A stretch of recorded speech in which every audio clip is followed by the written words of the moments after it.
Students, हमने बात किया था ट्रांसपोर्टेशन के बारे में कि ट्रांसपोर्टेशन होता क्या है, हम किसको ट्रांसपोर्टेशन बोलते हैं। तो उस समय हमने इंट्रोडक्शन पार्ट में ये पढ़ा था कि किसी भी गुड्स एंड ह्यूमंस का एक प्लेस से दूसरे प्लेस पे मूव करना ट्रांसपोर्टेशन कहलाता है।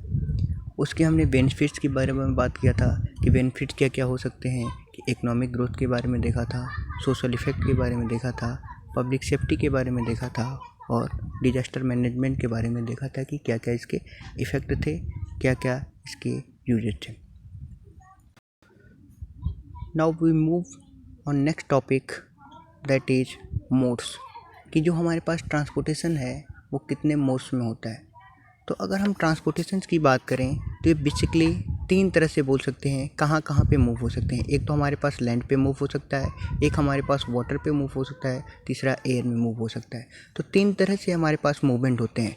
जो लैंड ट्रांसपोर्टेशन होता है इसको 2 पार्ट में क्लासीफाइड किया गया है, एक हमारे पास रोडवेज और दूसरा है रेलवेज। जो लैंड ट्रांसपोर्टेशन है उसको 2 पार्ट में क्लासीफाइड किया गया है, रोडवेज और रेलवेज। रोडवेज को रोड ट्रांसपोर्टेशन भी बोलते हैं, रेलवेज को रेल ट्रांसपोर्टेशन भी बोलते हैं। सिमिलर जो वाटर ट्रांसपोर्टेशन था इसको वाटरवेज नाम दिया गया और जो एयर ट्रांसपोर्टेशन था उसको एयरवेज का नाम दिया गया। अब एक एक करके हमें डिटेल्स में पढ़नी है, इनकी क्या क्या कैरेक्टरिस्टिक्स थी, क्या क्या विशेषताएं हैं, कहाँ कहाँ किनका यूज किया जाता है और क्यों यूज किया जाता है। तो सबसे पहले हम बात करते हैं रोड ट्रांसपोर्टेशन की। इसे यहाँ पे ऑलरेडी मेंशन है कि जो रोड्स और रेलवेज हैं इनको एक और नाम से जानते हैं जिसको बोला जाता है सरफेस ट्रांसपोर्टेशन। सरफेस ट्रांसपोर्टेशन ये मोस्टली कहाँ मूव करेंगे, अर्थ के सरफेस के ऊपर मूव करते हैं, इसलिए इनको क्या बोला जाता है, सरफेस ट्रांसपोर्टेशन बोला जाता है। अब इनकी कैरेक्टरिस्टिक्स के बारे में बात करें तो जो सबसे कैरेक्टरिस्टिक हैं, तो जो रोड्स होते हैं ये मोस्टली यूज होते हैं चारों मोड्स में, और रोड्स ही एक ऐसा इकलौता ट्रांसपोर्टेशन का मोड है जिसके थ्रू हम कंप्लीट जो हमारे पास जर्नी है उसको कंप्लीट किया जा सकता है without dependent any other modes. मतलब कि अगर हमें किसी भी जर्नी को कंप्लीट करनी है तो उस केस में हम कभी भी किसी और मोड पे डिपेंडेंट ना होके सिर्फ अगर एक मोड्स का यूज़ करना है तो उस केस में हम रोड ट्रांसपोर्टेशन का यूज़ करते हैं। अगर हम किसी और ट्रांसपोर्टेशन के बारे में बात करें, किसी और मोड्स के बारे में बात करें, जैसे रोड रेलवेज की बात करें या एयरवेज की बात करें या फिर वाटरवेज की बात करें, तो कंप्लीट जर्नी करने के लिए उन तीनों मोड्स में भी कहीं ना कहीं हमारे पास इस रोडवेज की या रोड ट्रांसपोर्टेशन की रिक्वायरमेंट पड़ती ही पड़ती है। इसीलिए इसको बोला गया है जो रोड ट्रांसपोर्टेशन होता है ये कंप्लीट मोड्स ऑफ ट्रांसपोर्टेशन भी कभी कभी बोल देते हैं। अब ये इसकी कुछ कुछ विशेषताएं हैं। सबसे पहली चीज़ इस पे क्या दिख रही है कि जो रोड ट्रांसपोर्टेशन होता है वो मूविंग के लिए होता है कि कहाँ से one place to another place. अब इस रोड ट्रांसपोर्टेशन में जो मोस्टली यूज होंगे किसके, रोड्स के यूज होंगे। उसी सिंपल रोड्स पे, एक सिंगल रोड पे सेम टाइम पे, या फिर ये भी बोल सकते हैं कि किसी भी सिंपल रोड पे या सिंगल रोड पे उसी रोड पे मोटर व्हीकल भी मूव करते हैं, ऑटो रिक्शा भी मूव करते हैं, कार्स भी मूव करते हैं, बसेज भी होती हैं, ट्रक्स भी चलती हैं, और तो और वहाँ पे ह्यूमन भी पैदल चलते हैं, और एनिमल पावर्ड व्हीकल्स, जो एनिमल से चलने वाले व्हीकल्स हैं जैसे बुल कार्ट्स, टांगाज, ये भी क्या करते हैं, सेम रोड पे ही चलते हैं। मीन्स दूसरे तरह से हम अगर ये देखें तो दूसरे केसेस में हम ये बोल सकते हैं कि जो ये अदर ट्रांसपोर्टेशन है रोडवेज का, उसमें जो सबसे कंजेस्टन है या सबसे कॉम्प्लिकेटेड है वो हमारे पास रोड ट्रांसपोर्टेशन है। ऐसा हमने कभी नहीं देखा होगा कि रेल ट्रांसपोर्टेशन पे, उसी रेल के ट्रांसपोर्ट पे, उसी पटरी पे हमारे पास क्या होती हैं कि रेल्स भी चलें, साइकिल्स भी चलें, मोटरसाइकिल्स भी चलें, ये पॉसिबल नहीं होता है। उस पर भी चलेंगे तो सिर्फ और सिर्फ रेल्स ही मूव करती हैं, या फिर एयरवे ट्रांसपोर्टेशन में केवल मूव करेगा तो एरोप्लेन्स ही मूव करते हैं या डिफरेंट टाइप्स के एरोप्लेन्स मूव करते हैं। लेकिन यहाँ पे क्या है कि अलग अलग कैरेक्टरिस्टिक्स के व्हीकल एक ही रोड पे मूव करते हैं। उसी रोड पे बस भी जाती है, ट्रक्स भी जाती हैं, एनिमल्स भी जाते हैं, पैदल यात्री भी जाते हैं, साइकिल वाले भी जाते हैं। अब नेक्स्ट बात करें हम कि हमारे पास, ये तो रोड्स की बात हो गई। रोड्स को जो क्लासीफाइड किया गया, किस किस बेसिस पे क्लासीफाइड किया गया, तो जो रोड्स के क्लासिफिकेशन हुए वो 3 बेसिस पे हुए। पहला बेसिस क्या था कि यूजेज के बेसिस पे, कि किसी सीजन में रोड्स को कब कब यूज करते हैं। दूसरा क्लासिफिकेशन हुआ टाइप्स ऑफ पेमेंट पे, कि जो हमारे पास पेमेंट है या जिस मटेरियल का बना है जो सरफेस है वो किस टाइप का है उसके बेसिस पे। और थर्ड है विड्थ एंड क्वालिटी, कि जो हमारे पास रोडवेज की विड्थ है वो उसके बेसिस पे क्लासिफिकेशन हुआ। तो हम बात करते हैं फर्स्ट क्लासिफिकेशन। फर्स्ट क्लासिफिकेशन क्या है? Classification on the basis of usage. पहला क्लासिफिकेशन है कि यूजेज के बेसिस पे कितने क्लासिफाइड किया गया था, कितने पार्ट्स में। तो यूजेज के बेसिस पे देखा जाए तो जो भी रोड्स होते हैं वो दो पार्ट में क्लासिफाइड है। पहला है ऑल वेदर रोड्स और दूसरा है फेयर वेदर रोड्स। मीन्स कि यूज किस तरह से कर सकते हैं, कितने टाइम से यूजेज होते हैं, उसके बेसिस पे दो तरह से रोड बने थे। पहला था ऑल वेदर रोड्स, दूसरा था फेयर वेदर रोड्स। अब ऑल वेदर रोड्स किसको बोलेंगे? ऑल वेदर रोड्स वो रोड्स होते हैं जिनमें through out the year, means साल के 365 दिन जो हमारे पास व्हीकल्स हैं वो मूव करते रहेंगे सेम रोड्स पे, कभी भी वो रोड्स कभी किसी के लिए बंद नहीं होंगे। जबकि फेयर वेदर रोड्स ऐसे रोड होते हैं जो कि पूरे थ्रू आउट ईयर यूज नहीं होते हैं, किसी पर्टिकुलर टाइम में यूज होंगे और किसी पर्टिकुलर टाइम्स में यूज नहीं होते। जैसे हिलीज एरिया में जैसे ठंडी वहाँ पे स्टार्ट होती हैं तो वहाँ पे बर्फ़बारी के चलते क्या होते हैं, रोड बंद हो जाती हैं। और जैसे ही हमारे गर्मी के सीज़न आते हैं फिर वो रोड्स स्टार्ट कर दिए जाते हैं। रोड्स तो वहीं होते हैं लेकिन उस रोड्स का हम यूज़ नहीं कर पाते थ्रू आउट द ईयर, इसलिए उसको क्या बोला गया? फेयर वेदर रोड, कि वो क्या किसी पर्टिकुलर टाइम पीरियड के लिए चलेगा और किसी पर्टिकुलर टाइम पीरियड के लिए बंद रहेगा। दूसरा क्लासिफिकेशन है on the basis of payment. Payment क्या होता है कि जिस मटेरियल का जो हमारे पास बनेगा उस चीज़ को पेमेंट बोलते हैं। अब मटेरियल के बेसिस पे हम ये बोल सकते हैं कि जो हमारे पास पेमेंट के बेसिस पे कि जो रोड्स होते हैं वो दो तरह के होते हैं, एक होता है सरफेस रोड और दूसरा होता है अनसरफेस रोड। सरफेस रोड किसको बोलेंगे? कि सरफेस रोड ऐसा रोड्स होता है जो क्या होते हैं जिनमें जो हमारे पास फिनिशिंग होती है। फिनिशिंग मीन्स जो हमारे पास रोड का जो सरफेस दिखेगा, यहाँ पे जो टर्म्स है फिनिशिंग का मतलब है कि जो रोड्स का जो सरफेस दिखेगा वो आइदर बिटुमेन का बना होगा। हम डिस्कस कर रहे थे फिनिशिंग के बारे में। फिनिशिंग जो होगा वो फिनिशिंग आइदर बिटुमेन का होगा या फिर सीमेंट कंक्रीट का होगा। बिटुमेन का होगा या फिर सीमेंट कंक्रीट का। बिटुमेन को हम एक अलग नाम से वहाँ पे लोकल टर्म्स में इसको डामर्स भी बोलते हैं, और सीमेंट कंक्रीट जिसको सीसी रोड या आरसीसी रोड भी बोला जाता है। तो उसके बेसिस पे अगर इस टाइप की रोड हैं जिसका सरफेस बिटुमेन होगा, बिटुमेन क्या होता है कि जिसको डामर बोलते हैं, जो ब्लैक कलर की होती है टॉप सरफेस जहाँ पे इसका यूज किया जाता है। दूसरा हमारे पास होता है सीमेंट कंक्रीट, जहाँ पे सीसी रोड बोलते हैं, जिसमें आरसीसी का यूज किया जाता है।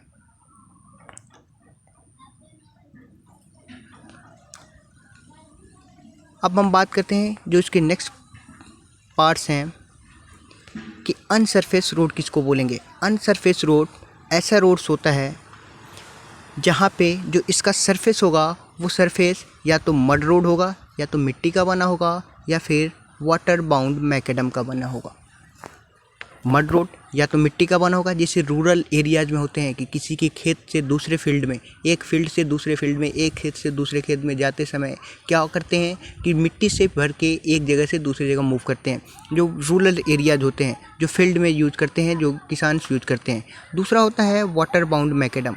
वाटर बाउंड मैकेडम या WBM इसको बोला जाता है। ये रोड्स क्या होते हैं, इस रोड्स में जो कास्ट की जाती है, ये रोड बनाने का जो तरीका था उन्होंने मैकेडम नाम के साइंटिस्ट ने दिया था, इसलिए उनके नाम पे क्या पड़ा था, वाटर बाउंड मैकेडम। करते क्या है इसमें, जो सबसे नीचे हमारे पास क्या होती है, सॉइल की लेयर होगी, मिट्टी की लेयर होगी। उस मिट्टी के लेयर पे बड़े बड़े बोल्डर्स या ये बोल सकते हैं कि जो एग्रीगेट होते हैं, उस एग्रीगेट को क्या करते हैं, प्लेस कर देते हैं।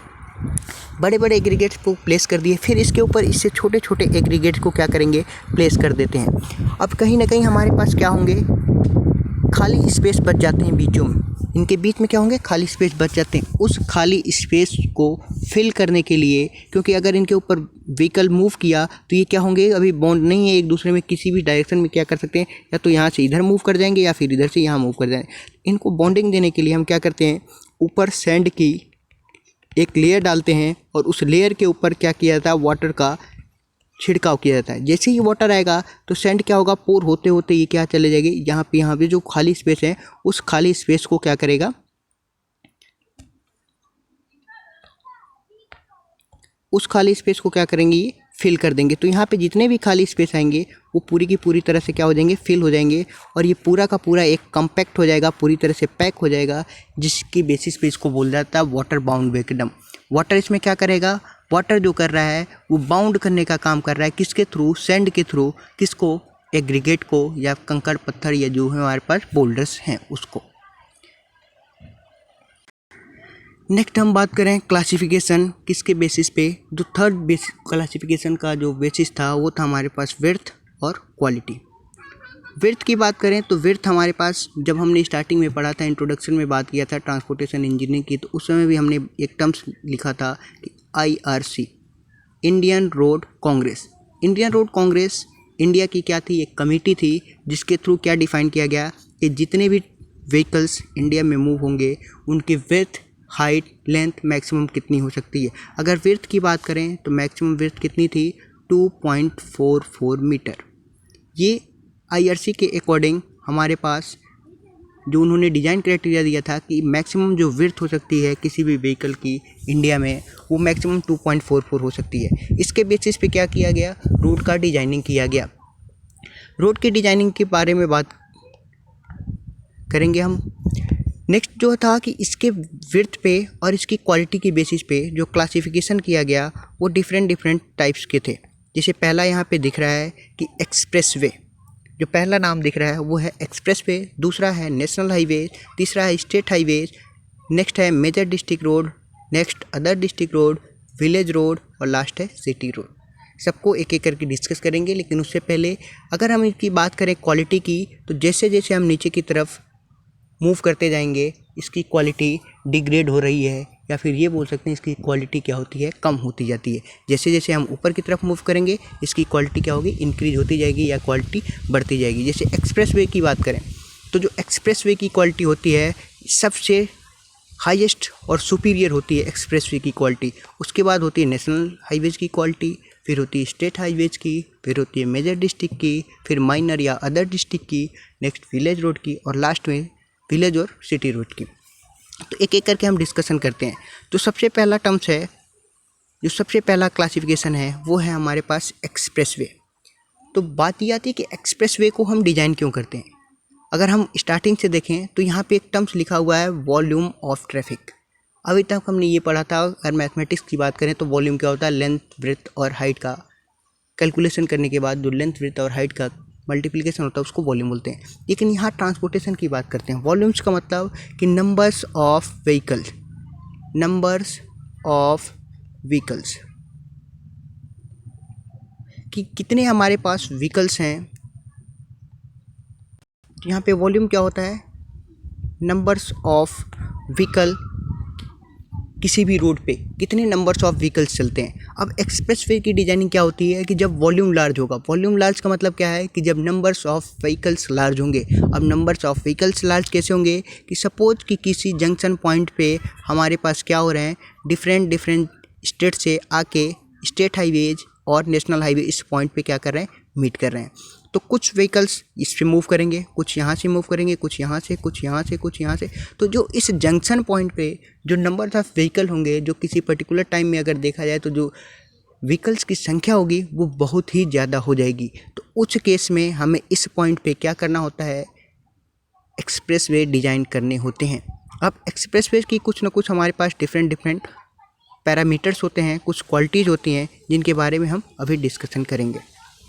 सबसे पहली चीज़ कि ये रोड्स क्या होते हैं, बहुत ही जहाँ पे कहाँ यूज़ करेंगे, जैसे ऑलरेडी डिस्कस किया कि जहाँ पे वेरी हाई वॉल्यूम हो, मीन्स नंबर्स ऑफ व्हीकल बहुत ही ज़्यादा हों, उस केस में हम एक्सप्रेसवे का डिज़ाइन करते हैं। कम व्हीकल्स के लिए कभी भी डिज़ाइन नहीं किया जाता है। दूसरी चीज़ कि जो ये रोड्स होते हैं, ये रोड्स में सेंट्रल सेपरेटर्स देखते जाते हैं। सेंट्रल सेपरेटर्स क्या होते हैं, जैसे एक रोड से यहाँ मूव कर रहा है, दूसरे यहाँ पे अगर मूव कर रहा है तो बीच में हमारे पास क्या होंगे, ये खाली जगह होते हैं जिसको या तो मीडियन बोलते हैं या फिर डिवाइडर बोलते हैं। तो यहाँ पे क्या होता है, ये खाली जगह, यहाँ पे कोई मूव नहीं कर सकता। लेंस यहाँ पे मूव करने वाले व्हीकल इधर मूव करेंगे, इधर से मूव करने वाले व्हीकल इस साइड की तरफ मूव करेंगे। बाकी जो यहाँ पे जो खाली स्पेस होगा उसको सेंट्रल सेपरेटर बोला जाता है।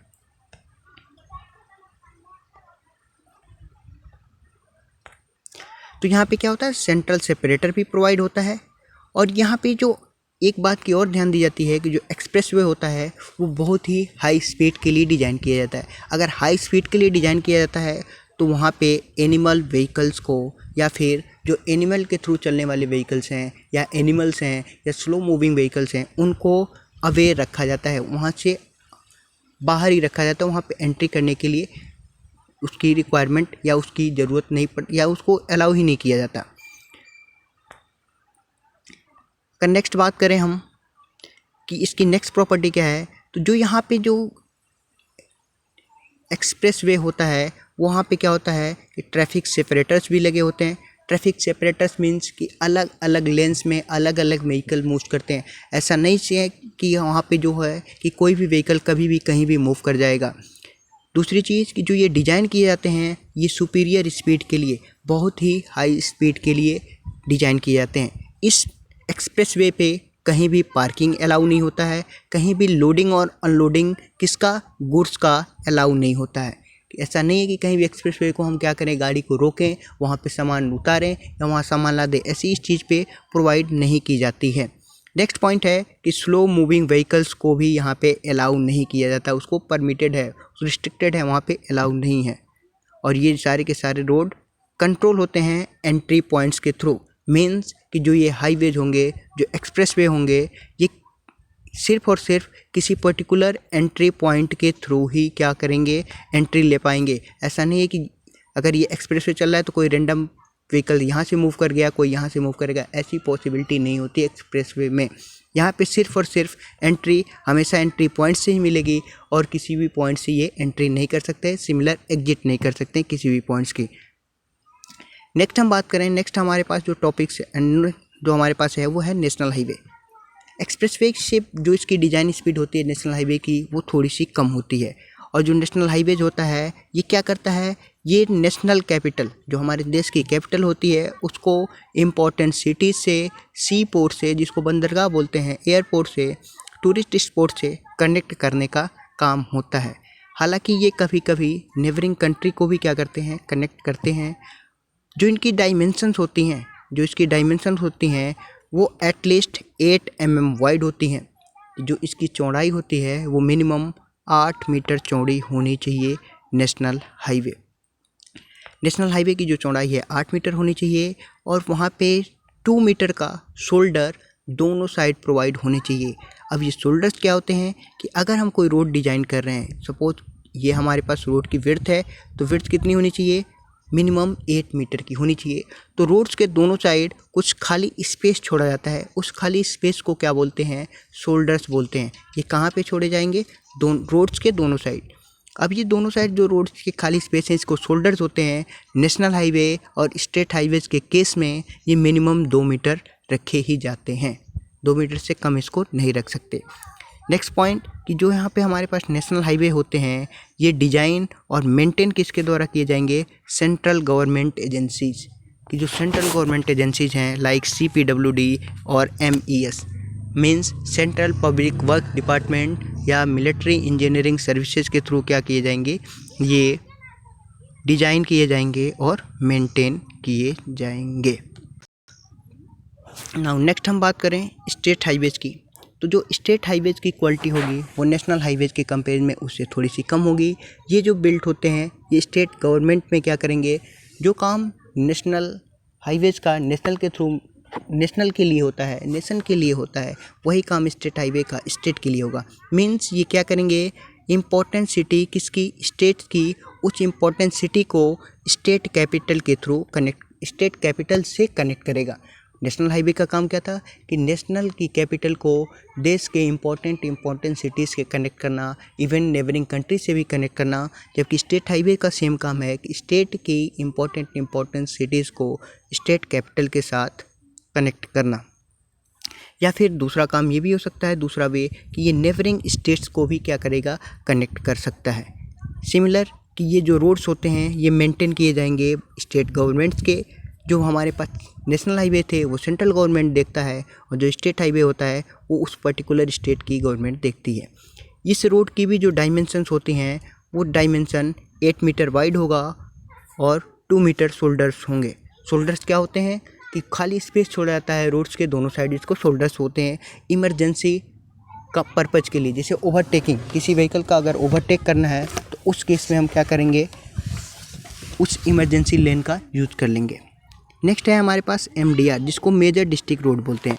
अब मेजर डिस्ट्रिक्ट रोड्स क्या होते हैं, ये डिस्ट्रिक्ट रोड क्या करेंगे, किसी पर्टिकुलर डिस्ट्रिक्ट में उस डिस्ट्रिक्ट की कनेक्टिंग मार्केट्स कि जो मार्केट्स होंगे और प्रोड्यूसिंग सेंटर्स होंगे, उस डिस्ट्रिक्ट में जो मेन से मार्केट्स होंगे, जो मेन से प्रोड्यूसिंग सेंटर होंगे, उनको कनेक्ट करने का काम होगा।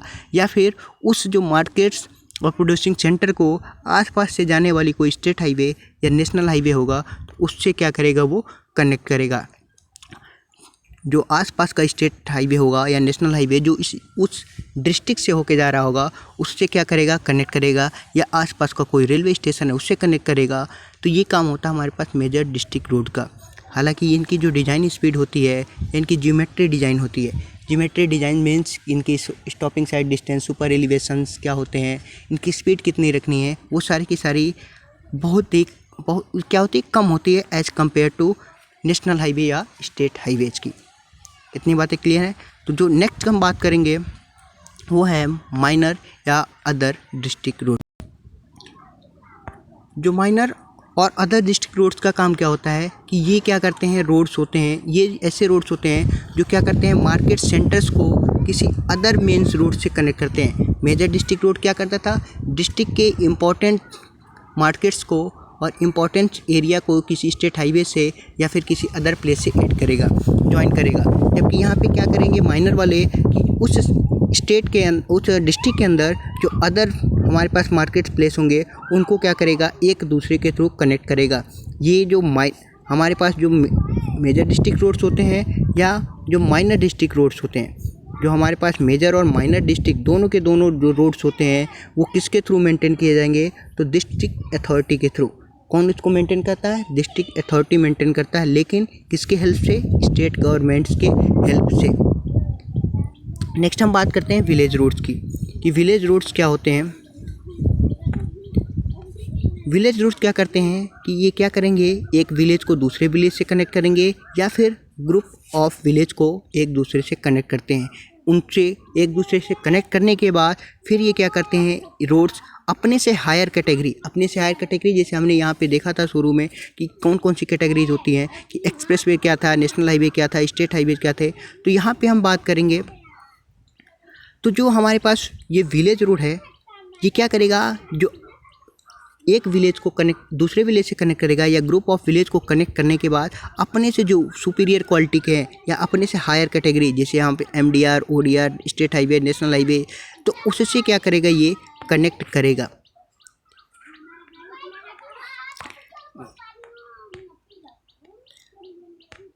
तो इसमें क्या हुआ कि ये क्या किया कि ग्रुप ऑफ विलेज को कनेक्ट किया और उस ग्रुप ऑफ विलेज को कनेक्ट करने के बाद क्या अपने से हायर कैटेगरीज में जाके उन रोड को क्या किया, अगेन ये कनेक्ट किया। इसको बोलते हैं विलेज रोड। और इस विलेज रोड का जो हमारे पास कौन देखता है, लोकल डिस्ट्रिक्ट बोर्ड रिस्पॉन्सिबल होता है किसके लिए, इसको बनाने के लिए और इसको मेंटेन करने के लिए। सिमिलर जो काम विलेजों में विलेज रोड्स का होता है वही काम सिटीज़ में सिटीज़ रोड का होता है। सिटीज़ रोड का भी सेम पर्पज़ होता है कि किसी पर्टिकुलर सिटीज़ के अलग अलग एरियाज़ को कनेक्ट करना। जैसे कि कुछ सिटीज़ में कुछ एरिया ऐसे होते हैं जो हमारे पास इंडस्ट्रियल एरिया होते हैं, कुछ हमारे पास एरिया ऐसे होते हैं जो रेजिडेंशियल होते हैं, कुछ कमर्शियल होते हैं। तो वो सारे एरिया को क्या करना, अलग अलग तरीके से कनेक्ट करना क्या कहलाता है, सिटी रोड के थ्रू होता है। तो ये था आज का लेक्चर। एक बार दोबारा मैं इस चीज़ को रिकॉल कर दे रहा हूँ कि आज हमने क्या क्या देखा। और सबसे पहले हमने बात किया कि ट्रांसपोर्टेशन के बारे में कि ट्रांसपोर्टेशन किसको बोलते हैं। तो ट्रांसपोर्टेशन क्या होता है कि किसी भी पीपल्स का या जो हमारे पास एनिमल्स हैं एक प्लेस से दूसरे प्लेस पे मूव करना ट्रांसपोर्टेशन कहलाता है। ये हमारे पास जो लेक्चर नंबर 21 है टीचिंग प्लान के अकॉर्डिंग। तो एक प्लेस से दूसरे प्लेस पे मूव करना ट्रांसपोर्टेशन कहलाता था। इस ट्रांसपोर्टेशन के कुछ बेनिफिट थे, जैसे पहला पढ़ा था हमने इकोनॉमिक ग्रोथ, दूसरा था सोशल इफेक्ट, तीसरा था पब्लिक सेफ्टी, फोर्थ था disaster management. Social economic growth कैसे था, इस बारे में हमने डिस्कशन किया था कि जो हमारे पास प्रोड्यूसिंग सेंटर्स थे और मार्केटिंग सेंटर्स हैं, इन दोनों को जब क्या करेंगे हम ट्रांसपोर्टेशन के थ्रू कनेक्ट कर देंगे, तो जो भी हमारे पास प्रोड्यूसर्स प्रोड्यूस करेंगे वो तुरंत क्या चले जाएंगे, मार्केटिंग सेंटर्स में चले जाएंगे। मार्केटिंग सेंटर्स में जैसे ही पहुंच जाएंगे तो जो वेस्ट जनरेट होंगे वो बहुत ही कम होंगे। फॉर एग्जांपल कि अगर कोई फार्मर है जो गांव में रहता है, उसका प्रोड्यूस बहुत ही ज़्यादा हुआ है, लेकिन अगर उस लैक ऑफ ट्रांसपोर्टेशन के वो अपना सामान मंडी तक नहीं पहुंचा रहा है तो उसका क्या होगा, लॉस होगा। लेकिन जैसे ट्रांसपोर्टेशन फैसिलिटी इंक्रीज करेंगे तो उस केस में क्या होगा, इसकी बेनिफिट होगी। किसका, जो प्रोड्यूसर था उसको पैसे की आमदनी ज़्यादा होगी, क्योंकि उसका सामान कहाँ, मंडी तक पहुँच रहा है। सिमिलर अगर वो सामान मार्केट्स में ज़्यादा जा रहा है तो उस केस में क्या होगा, मार्केट में उस सामान की प्राइस कम हो जाएगी। जब हमारे पास बहुत ही ज़्यादा सामान हो जाएंगे तो जिससे क्या होगा कि जो हमारे पास कंज्यूमर होंगे उनके भी पैसे क्या होंगे, बचेंगे। अगर ऐसा ही होता रहा तो ओवरऑल हम ये बोल सकते हैं कि दोनों की कहीं ना कहीं इकोनॉमी क्या हुई, थोड़ी थोड़ी सी ग्रोथ हुई। अगर हर एक इंडिविजुअल की इकोनॉमी ग्रोथ हुई तो हम ये भी बोल सकते हैं कि इसका इफ़ेक्ट ओवरऑल कंट्री पे भी पड़ेगा और कंट्री की भी इकोनॉमी क्या हो सकती है, होती है, ग्रोथ होती है। इसलिए इसको इकोनॉमिक ग्रोथ बोलता है। सिमिलर हमने सोशल इफेक्ट के बारे में बात की थी कि अगर कोई पर्सन है जो फ्रीक्वेंट ट्रेवल कर रहा है तो उसका क्या होगा, ब्रॉड माइंडेड होगा। और अगर हमारे पास ट्रांसपोर्टेशन फैसिलिटी अच्छी है तो नेशनल और इंटरनेशनल भी क्या होते हैं, इन जो हमारे पास इंटीग्रेशन होता है कि एक नेशनल से दूसरे इंटीग्रेशन में जो कनेक्शन होता है वो भी क्या होता है, इंक्रीज होता है। और नेशनल और इंटरनेशनल पीस भी इस्टेब्लिश होती है। इसके बाद हमने पब्लिक सेफ्टी के बारे में बात की थी कि पब्लिक सेफ्टी कैसे होगा, कि अगर हमारे पास ट्रांसपोर्टेशन फैसिलिटी अच्छी है तो उस पर जो हमारे पास एक्सीडेंट होने के चांसेस कम हो जाएंगे। इसके बाद हमने डिजास्टर मैनेजमेंट के बारे में बात किया था कि अगर हमारे पास डिजास्टर मैनेजमेंट, कहीं पे कोई डिजास्टर किसी भी तरह की आपदाएँ आती हैं तो हम अगर ट्रांसपोर्टेशन फैसिलिटी अच्छी है तो क्विक टाइम में हम क्या कर पाएंगे, वहाँ पे फर्स्ट एड ट्रीटमेंट पॉसिबिलिटी से पहुँचा पाएंगे। फिर हमने बात की थी कि मोड्स के बारे में। मोड्स क्या होते हैं, कितने वे में हम क्या तरीके, कितने तरीके से हमारा ट्रांसपोर्टेशन हो सकता है। तो हमने ये देखा था कि जो हमारे पास वे थे वो टोटल 3 ही वे थे। एक तो या कहाँ कर सकते थे, लैंड पे या फिर वाटर पे या फिर एयर में। तो 3 वे के जो लैंड था उसको हमने 2 पार्ट में क्लासीफाइड किया था, रोडवेज और रेलवेज। बाकी एयरवेज था और वाटरवेज था। ये या फिर बेसिकली हम ये बोल सकते हैं कि हमारे पास टोटल 4 मोड्स होते हैं ट्रांसपोर्टेशन के। तो हमने अभी तक रोडवेज के बारे में देखा कि रोडवेज होते क्या हैं, कहाँ पे यूज़ होते हैं, किसकी क्लासिफिकेशन, इसके बारे में आगे पढ़े थे। तो सबसे पहले हमने रोडवेज के बारे में देखा था। रोडवेज कि इसी को हमने बोला था कि कंप्लीट वे भी बोलते थे, कि यही हमारे पास कंप्लीट मोड भी कभी कभी किसी बोलते हैं। इसको क्यों बोलते हैं, क्योंकि यही एकलौता मोड्स होता है जिसके थ्रू हम अपनी जर्नी को कंप्लीट कर पाएंगे। अदरवाइज हम इसके अलावा किसी और मोड पे हम डिपेंडेंट हुए, जैसे यहाँ पे किसी और मोड्स की बात करें, रोडवेज के अलावा रेलवेज की बात करें, एयरवेज की बात करें या वाटरवेज की, तो सिर्फ और सिर्फ जो हमारे पास ओरिजिन और डेस्टिनेशन है, मीन्स हमारे स्टार्टिंग और एंड पॉइंट, सिर्फ और सिर्फ रेलवेज के थ्रू भी कंप्लीट नहीं हो पाएगा, एयरवेज के थ्रू नहीं हो पाएगा या फिर वाटरवेज के थ्रू भी कंप्लीट नहीं हो पाएगा।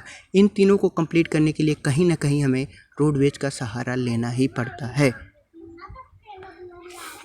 नेक्स्ट हमने ये देखा था क्लासिफिकेशन क्या होते हैं। तो क्लासिफिकेशन किस किस बेसिस पे, पहला था यूज के बेसिस पे कि किस टाइम कितना यूज होता है उसके बेसिस पे था, दूसरा था टाइप्स ऑफ पेमेंट के बेसिस पे और तीसरा था विड्थ के बेसिस पे। ये हमने डिस्कस किया था। यूजेज के बेसिस पे हमने बोला था ऑल वेदर रोड और फेयर वेदर रोड्स। हमने क्लासिफिकेशन पेमेंट के बेसिस पे बोला था सरफेस रोड और अनसरफेस रोड। थर्ड था हमारे पास इसकी विड्थ और क्वालिटीज़ के बेसिस पे, तो उस पे हमने पूरे के पूरे देखे थे कि एक्सप्रेसवे क्या होते हैं, नेशनल हाईवेज क्या होते हैं, स्टेट हाईवेज क्या होते हैं, एमडीआर क्या होता है, ओडीआर क्या होते हैं, विलेज रोड क्या होते हैं और सिटी रोड क्या होते हैं। तो इतनी चीज़ें हमने आज पढ़ी थी। नेक्स्ट वीडियो में हम ये पढ़ेंगे कि हमारे पास जो रोडवेज हैं इसकी कैरेक्टरिस्टिक्स क्या होती हैं, इसकी विशेषताएँ क्या होती हैं, कहाँ पे यूज़ होती हैं और क्यों यूज़ होती हैं।